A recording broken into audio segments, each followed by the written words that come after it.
आप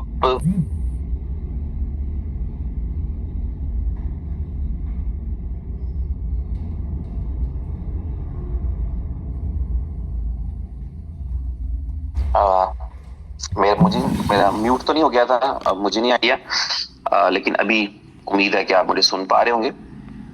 तो जो आपका जो सप्लाई है वो जितनी कम रहेगी, जितनी लिमिटेड रहेगी, उतना बेहतर स्कोप आपके एसेट के लिए होता है।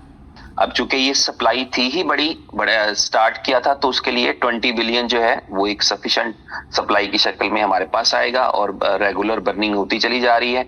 और इसके साथ साथ एक मैकेनिज्म है जो कि इंटरनल प्राइस का एक इवेल्युएशन कह सकते हैं आप उसको, ताकि लोग उस प्राइस के ऊपर जो है वो उसको बाई कर सकें, सेल कर सकें, या उनके लिए एक रेफरेंस प्राइस का काम कर सके, जो कि एक्चुअली जो उसका पोटेंशियल इनकम भी आप उसको कह सकते हैं नेटवर्क के एतबार से। लेकिन अब चूंकि नेटवर्क हो नहीं रहा, जुलाई से ऑनवर्ड मेरा ख्याल है कि बहुत कम लोगों ने नेटवर्क किया, और जो एग्जिस्टिंग करने वाले थे उनके लिए क्लोज हो गया था। आपके लिए, मेरे लिए, उन तमाम लोगों के लिए जिनका 5x कंप्लीट हो गया था, उनके लिए आगे इसके अंदर वर्किंग स्कोप नहीं था, तो होल्डिंग का स्कोप था।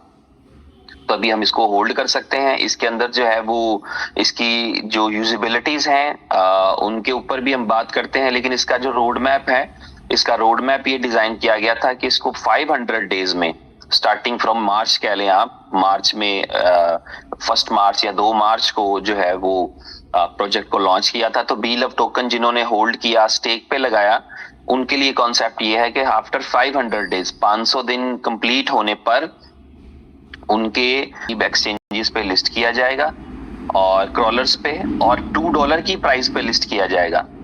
तो ये इस तरह से जिन लोगों ने 0.125 पर बाय किया है उनको भी इसमें एक बहुत बड़ा स्कोप दिखता है $2 की प्राइस पे। जिन्होंने 2 सेंट पे बाय किया है या जिन्होंने 3 सेंट पे बाय किया है, और ये जो है वो उनके लिए एक बड़ा स्कोप है कि अगर $2 की प्राइस पे ये लिस्ट हो जाता है। आमतौर पे प्राइस की गारंटी नहीं होती जब आप क्रिप्टो करेंसी में डील करे होते हैं, तो प्राइस की, लेकिन एक स्ट्रेटजी जरूर होती है। तो ये एक स्ट्रेटजी है कि आप $2 की प्राइस पर लिस्ट करेंगे।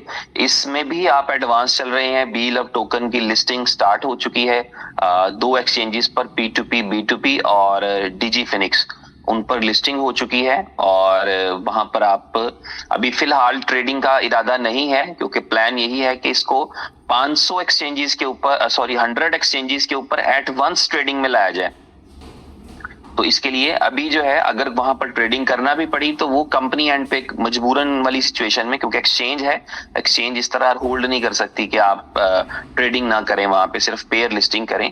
तो वो आप एक फॉर्मेलिटी वाली ट्रेडिंग जरूर वहां पे कर सकते हैं, लेकिन एक्चुअली जैसे ही 500 डेज कंप्लीट हो जाएंगे, उस टाइम पे इसकी ट्रेडिंग जो है वो स्टार्ट की जाएगी। और इसका भी कॉन्सेप्ट जो है वो हमारे जहन में क्लियर रहना चाहिए कि सिर्फ लिस्टिंग करना या ट्रेडिंग करना इससे प्राइस इंक्रीज नहीं करता, बल्कि प्राइस इंक्रीज करने के लिए आपके पास रियल यूज केस होना चाहिए, आपके पास रियल यूज